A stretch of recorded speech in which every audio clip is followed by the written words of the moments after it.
Hello friend, अगर आप star delta starter का कंट्रोल वायरिंग को देखकर कंफ्यूज हो जाते हैं या समझ नहीं पाते हैं कि कौन सी वायर कहां पे कनेक्ट होती है, तो ये वीडियो सिर्फ आपके लिए है। इस वीडियो में मैं स्टार डेल्टा स्टार्टर के कंप्लीट कंट्रोल वायरिंग को स्टेप बाय स्टेप समझाया है। इस वीडियो में स्टार डेल्टा स्टार्टर में लगने वाले इक्विपमेंट के बारे में बहुत अच्छे से एक्सप्लेन किया है। जैसे हमारा मेन कॉन्टेक्टर हो गया, टाइमर हो गया, डेल्टा कॉन्टेक्टर हो गया, स्टार कॉन्टेक्टर हो गया। स्टार कॉन्टेक्टर हमारा कैसे ऑपरेट होता है, हमारा उसमें टाइमर का जो रोल रहता है वो क्या करता है, और टाइमर हमारा कैसे स्टार और डेल्टा को कन्वर्ट करता है एक दूसरे में। तो इस वीडियो को लास्ट तक जरूर देखिएगा, क्योंकि इस वीडियो को देखने के बाद आपका स्टार डेल्टा स्टार्टर को समझने में बहुत आसानी हो जाएगा और आप अच्छे से समझ पाएंगे, और समझने के बाद आप अच्छे से वायरिंग कर पाएंगे। अब यहाँ पे हम लोग समझ लेते हैं फ्रेंड कि हमारे स्टार डेल्टा स्टार्टर में जो कंपोनेंट यूज होते हैं। तो यहाँ पे मेरे पास एमसीबी मैंने लिया है, जो कि हमको कंट्रोल वायरिंग करना है, तो इसके लिए मैंने 2 पोल का लिया है। अगर आपको कंट्रोल वायरिंग प्लस हमारा पावर वायरिंग करना रहता है तो आप 3 पोल या फिर आप 4 पोल का ले सकते हैं। तो यहाँ पे मेरे पास एमसीबी है, उसके बाद हमारा स्टॉप पुश बटन है, और उसके बाद हमारा स्टार्ट पुश बटन है। स्टॉप पुश बटन में क्या होता है फ्रेंड कि हम लोग एएनसी यानी कि रेड कलर का ऑक्सिलरी कॉन्टैक्ट यूज करते हैं, जो कि हमारा एनसी रहता है।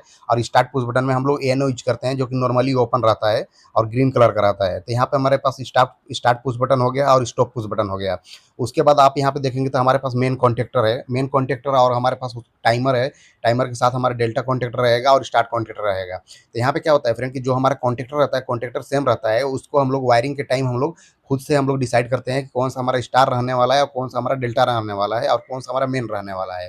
पर इसके ऊपर भी एक कैलकुलेशन रहता है कि स्टार डेल्टा स्टार्टर का मोटर हमारा जो कॉन्टैक्टर सिलेक्शन रहता है वो किस तरह से करते हैं। अगर आपको नहीं पता होगा तो आप हमारे चैनल पे जाके देख सकते हैं, उस पर मैंने अच्छे से वीडियो बना के डाला है, क्योंकि वहाँ पे बहुत इंपॉर्टेंट रहता है स्टार डेल्टा स्टार्टर में। जब आप कॉन्टैक्टर यूज करते हैं तो कौन सा कॉन्टैक्टर का रेटिंग कितना एम्पियर का रहना चाहिए, स्टार का कितना रहना चाहिए, डेल्टा का कितना रहना चाहिए, और हमारा मेन कॉन्टैक्टर का रेटिंग कितना रहना चाहिए।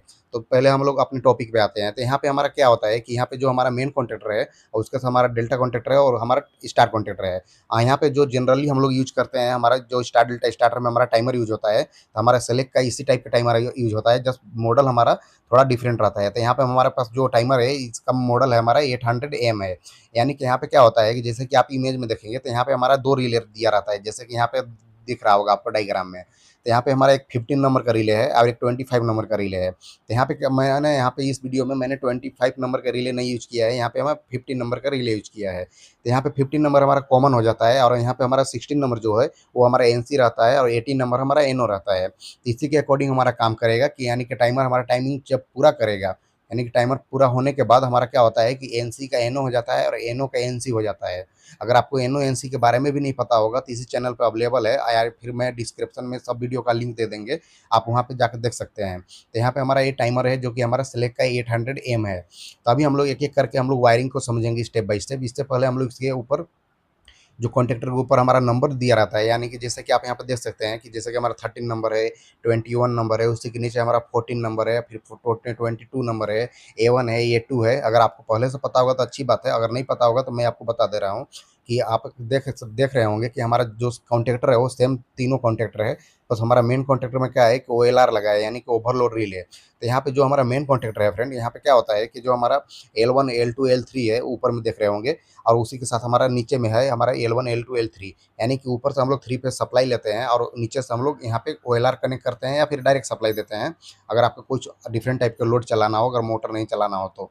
यहाँ पे क्या होता है कि हमारा अगर मोटर चलाना रहता है तो हम लोग तो OLR को कनेक्ट करते हैं, पर इससे पहले हम लोग कॉन्टैक्टर के बारे में समझ लेते हैं। तो यहाँ पे हमारा जो ऊपर 13 नंबर एनो दिया है और 14 नंबर नीचे के देख रहे होंगे तो एनो दिया है। तो यहाँ पे क्या होता है कि एनो इसमें इनबिल्ट रहता है, पर बहुत सारे कॉन्टैक्टर में क्या होता है फ्रेंड कि एनो और एनसी हमारा इनबिल्ट नहीं रहता है, वो अलग से हमारा एडन ब्लॉक लगाना पड़ता है। जैसे कि आप यहाँ पे देख रहे होंगे कुछ इस तरह से हमारा एडन ब्लॉक लगाना पड़ता है। जैसे सीमेंस है तो सीमेंस के ऊपर हमारा एक्स्ट्रा एडन ब्लॉक लगाना पड़ जाता है। तो यहाँ पे जैसे कि एनो और एनसी है, तो एनो एनसी क्या होता है कि 13 नंबर के अगर हमारा एनो है तो 14 नंबर हमारा आउट गोइंग है, यानी कि हमारा कॉन्ट्रैक्टर ऑपरेट होने के बाद हमारा एनओ का एनसी हो जाता है। उसी तरह से अगर 21 नंबर हमारा एनसी है और नीचे देखेंगे तो 22 नंबर हमारा एनसी है, तो यानी कि एक इनकमिंग है एक आउट गोइंग है। तो वहाँ पे क्या होता है कि जब हमारा कॉन्ट्रैक्टर ऑपरेट होता है तो एनओ का एनसी हो जाता है, एनसी जो रहेगा वो हमारा एनओ हो जाता है। और साइड में आप A1 और A2 देख रहे होंगे, यानी कि ऊपर में हमारा A1 है और नीचे में हमारा A2 है। तो यहाँ पे क्या होता है कि हमारा जो कॉन्ट्रैक्टर के सप्लाई आता है, यानी कॉन्ट्रैक्टर कॉइल को सप्लाई देने के लिए हमको एक अलग से लाना पड़ता है। यानी कि हमारा जो 3 फेज यानी कि L1 L2 L3 जो है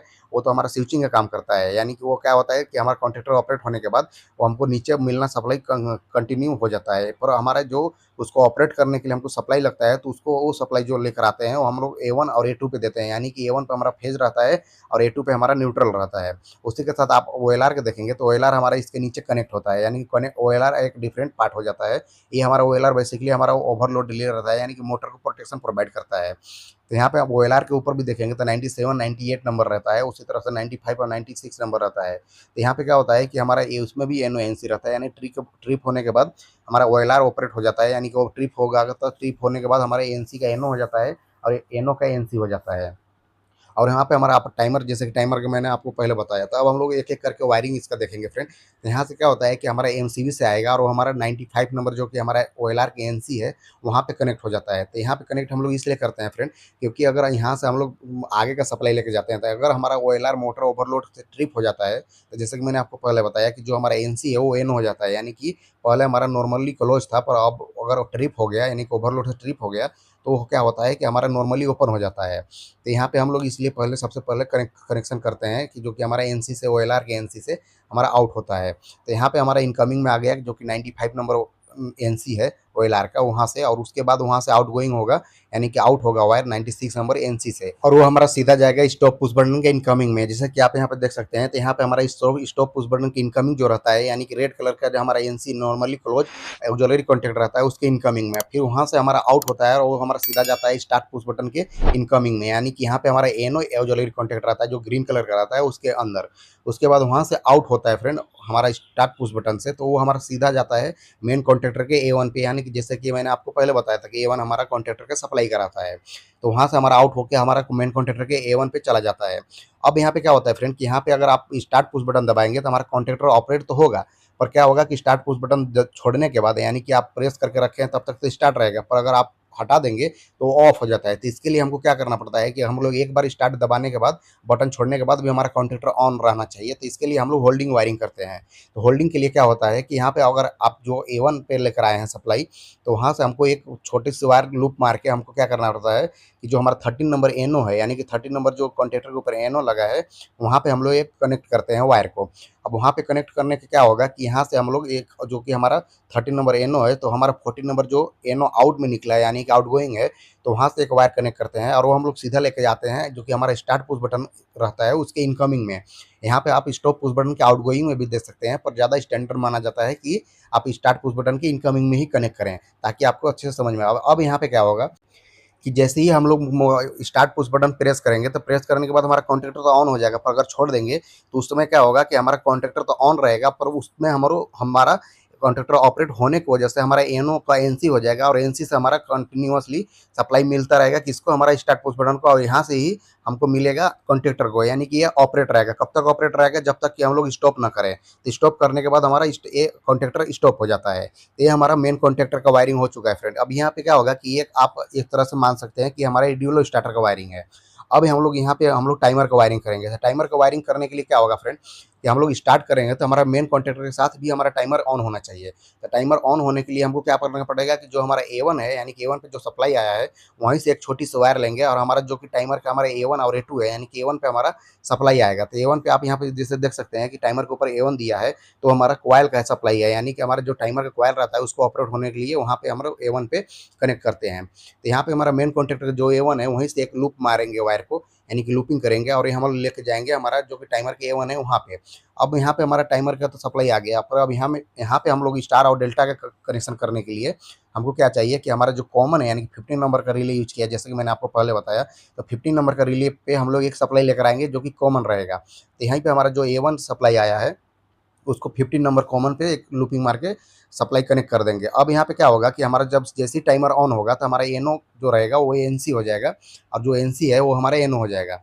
पर ये उस कंडीशन में होगा जबकि हमारा टाइमर अगर हम 4 सेकंड पे यहाँ पे सेट करके रखेंगे तो 4 सेकंड पर चलेगा, जब तक वो टाइमर पूरा नहीं होगा तो वो क्या करेगा कि NC के NC ही रहने देगा और NO को NO ही रहने देगा। पर जैसे ही 4 सेकंड पूरा होगा तो वो क्या करेगा कि NC को NO कर देगा, यानी कि 16 नंबर जो है वो हमारा NC है तो उसको बंद कर देगा, क्योंकि वो NO हो जाएगा, और जो हमारा 18 नंबर NO है उसको NC कर देगा। तो यहाँ पे क्या होगा कि हमारा जो 16 नंबर NC है, यानी कि वहाँ से हम लोग लेंगे डेल्टा के NC में, यानी डेल्टा कॉन्ट्रैक्टर के आप देख सकते हैं कि यहाँ पे जो हमारा NC है उसके इनकमिंग में कनेक्ट करेंगे, यानी 16 नंबर जो टाइमर का हमारा NC कॉन्टैक्ट है उसके यहाँ से लेंगे वायर, और हम लोग डायरेक्ट लेके जाएंगे हमारा डेल्टा कॉन्ट्रैक्टर के NC इनकमिंग में।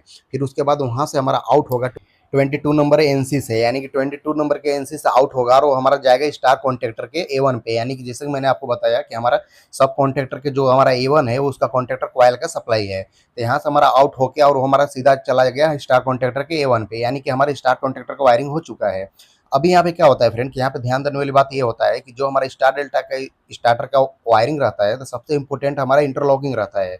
यानी कि हमारा जब मेन कॉन्ट्रैक्टर और स्टार कॉन्ट्रैक्टर चले तो उस टाइम हमारा डेल्टा कॉन्ट्रैक्टर ऑन नहीं होना चाहिए, और जब हमारा डेल्टा कॉन्ट्रैक्टर चले तो स्टार कॉन्ट्रैक्टर ऑन नहीं होना चाहिए। तो वहाँ यहाँ पे हमारा यही इंपॉर्टेंट रहता है कि जो हम लोग वायरिंग करते हैं, तो जैसे कि मैंने यहाँ पे टाइमर से लेकर आया, तो टाइमर तो हमारा प्रोटेक्शन प्रोवाइड करता है, क्योंकि जब हमारा एनसी चलेगा तो एनओ नहीं चलेगा, और एनओ चलेगा तो एनसी नहीं चलेगा। पर उसके अलावा एक और प्रोटेक्शन रहता है जो कि हम लोग इंटरलॉकिंग बोलते हैं। तो यहाँ पे मैंने जैसे कि हमारा स्टार कॉन्ट्रैक्टर का अगर कॉइल हमको सप्लाई देना है, तो हमारा जो डेल्टा कॉन्ट्रैक्टर है उसके एनसी से लिया है। यानी कि क्या होगा कि जब मेन कॉन्ट्रैक्टर और डेल्टा कॉन्ट्रैक्टर जब चलेगा तो हमारा उस टाइम स्टार कॉन्ट्रैक्टर ऑन नहीं होगा। क्यों नहीं होगा? क्योंकि हमारा जो डेल्टा कॉन्ट्रैक्टर है उसको एनसी से लिया है, यानी कि डेल्टा कॉन्ट्रैक्टर के ऊपर जो एनसी लगा है उससे लिया है। यानी कि आपको जैसे मैंने बताया कि हमारे जो एनओ और एनसी कॉन्ट्रैक्टर के ऊपर रहते हैं, कॉन्ट्रैक्टर ऑपरेट होने के बाद हमारा एनसी जो रहता है वो एनओ हो जाता है, यानी कि नॉर्मली ओपन हो जाता है, और जो हमारा एनओ रहता है वो नॉर्मली क्लोज हो जाता है। तो इसकी वजह से क्या होता है कि यहाँ पे हमारा डेल्टा कॉन्ट्रैक्टर के एनसी यूज किए हैं, तो जब हमारा मेन कॉन्ट्रैक्टर और डेल्टा कॉन्ट्रैक्टर चलेगा, यानी कि हमारा डेल्टा कॉन्ट्रैक्टर जब चालू कंडीशन में रहेगा, तो जो हमारा एनसी है वो हमारा एनओ हो जाएगा। तो जब हमारा ये एनओ हो जाएगा तो ये हमारा आगे सप्लाई पास नहीं करेगा। उसके उस केस में हमारा क्या होगा कि हमारा जो स्टार कॉन्ट्रैक्टर है वो ऑन नहीं होगा। अब हम लोग उसी तरह से हमारा डेल्टा कॉन्ट्रैक्टर की वायरिंग करेंगे। तो डेल्टा कॉन्ट्रैक्टर के लिए मैंने ब्लू वायर लिया है फ्रेंड, ताकि आपको अच्छे से क्लियरेंस समझ में आए, यानी क्लियर तरीके से समझ में आ जाए। तो हमारा जो 16 नंबर एनसी था उससे तो हम लोग स्टार कॉन्ट्रैक्टर के वायरिंग कर लिए। पर अब हम लोग जो 18 नंबर हमारा है, जो 18 नंबर हमारा एनओ है, तो यहाँ पे क्या होगा कि 18 नंबर हम लोग लेके जाएंगे सीधा हमारा स्टार कॉन्ट्रैक्टर के एनसी में। यानी कि स्टार कॉन्ट्रैक्टर के एनसी में इसलिए लेके जा रहे हैं क्योंकि हमारा डेल्टा कॉन्ट्रैक्टर को इंटरलॉकिंग करना है। अब यहाँ पे हमारा जो 22 नंबर एनसी है उससे आउट करेंगे और वो हम लोग लेके आएंगे डायरेक्ट हमारा डेल्टा कॉन्ट्रैक्टर के जो ए1 है, यानी कि जो हमारा डेल्टा कॉन्ट्रैक्टर कॉइल का सप्लाई है ए1, वहाँ पे कनेक्ट कर लेंगे। यानी कि अब क्या होगा कि जब हमारा डेल्टा चलेगा तो उस टाइम स्टार नहीं चलेगा, और स्टार जब चलेगा तो डेल्टा नहीं चलेगा। उस केस में हमारा क्या है कि ये क्यों नहीं ऐसा होता है, क्योंकि हमारा दोनों में हम लोग एनसी यूज किए हैं। यानी कि जब हमारा स्टार चलेगा तो जिसके उसके ऊपर जो हम लोग एनसी से लेकर आए हैं इस डेल्टा कॉन्ट्रैक्टर के ए1 पे, तो वहाँ पे हमारा ओपन हो जाएगा, यानी कि एनो हो जाएगा, तो वो हमारा चलना बंद हो जाएगा, जबकि हमारा स्टार चालू होगा। और उसी तरह से जब हमारा डेल्टा चालू होगा तो उस टाइम हमारा स्टार नहीं चालू होगा, क्योंकि हमारा जो हमारा डेल्टा कॉन्ट्रैक्टर के ऊपर एनसी लगा है उसके ऊपर से लेकर आए हैं। अब यहाँ पे हमारा ये वायरिंग कंप्लीट होता है। अब हम लोग इसका न्यूट्रल देख लेते हैं। तो न्यूट्रल में क्या होता है फ्रेंड, जो हमारा कोई भी इक्विपमेंट रहते हैं तो उसके में क्या होता है कि जो हमारा ए2 रहते हैं तो वहाँ पे न्यूट्रल कनेक्ट करते हैं। तो जैसे कि आप यहाँ पे देख रहे होंगे कि हमारा जो तीनों कॉन्ट्रैक्टर है उसके ऊपर हमारा ए2 है, और उसके साथ हमारा जो टाइमर का है ए2, वहाँ पे हमारा न्यूट्रल कनेक्ट होगा। तो यहाँ पे हम लोग एक एक करके हम लोग सबको न्यूट्रल कनेक्ट कर लेते हैं। तो यहाँ से हमारा एमसीबी से लेंगे, और सबसे पहले हमारा जो कि मेन कॉन्ट्रैक्टर है उसके ए2 में दे देंगे। उसके बाद हमारा डायरेक्ट स्टार और डेल्टा और हमारा टाइमर के ए2 में कनेक्ट कर लेंगे। अब यहाँ पे हमारा जो स्टार डेल्टा स्टार्टर का कंट्रोल वायरिंग रहता है यहाँ पे कंप्लीट होता है फ्रेंड। अगर आपको इसी तरह से प्रैक्टिकली वायरिंग देखना है, यानी कि प्रॉपर अगर प्रैक्टिकली वायरिंग देखना है सेम टू सेम जैसे कि इस लॉजिक में मैंने बताया, उसी तरह से अगर प्रैक्टिकली वायरिंग देखना है तो इसी चैनल पर अवेलेबल है। आपको अगर इस वीडियो को चाहिए तो डिस्क्रिप्शन में लिंक दे देंगे, आप वहाँ से जाकर देख सकते हैं। क्योंकि आपको वो वीडियो देखेंगे तो आप बहुत अच्छे से इस वीडियो से रिलेट कर सकते हैं, क्योंकि हूबहू सेम टू सेम इसी के जैसा वहाँ पे वायरिंग किया हुआ है, पर वहाँ पे प्रैक्टिकली है। अब आपको अच्छे से समझ में आएगा। अगर वो वीडियो देख लिया और ये वीडियो देख लिए तो आप कभी भी दूसरा वीडियो देखने का जरूरत नहीं पड़ेगा, और आपको बहुत अच्छे से समझ में आ जाएगा कि ये स्टार डेल्टा स्टार्टर का वायरिंग कैसे होता है, कैसे काम करता है, ऑपरेट कैसे होता है, और उसके इंटरलॉकिंग कैसे करते हैं। तो फ्रेंड उम्मीद करते हैं कि आपको इस वीडियो से कुछ सीखने के लिए मिला होगा। अगर ये वीडियो अच्छी लगी हो तो वीडियो को लाइक एंड हमारे प्लीज चैनल को सब्सक्राइब कर लीजिए, ताकि आने वाले टाइम में आपको इसी तरह से वीडियो मिलते रहे। Thank you friend.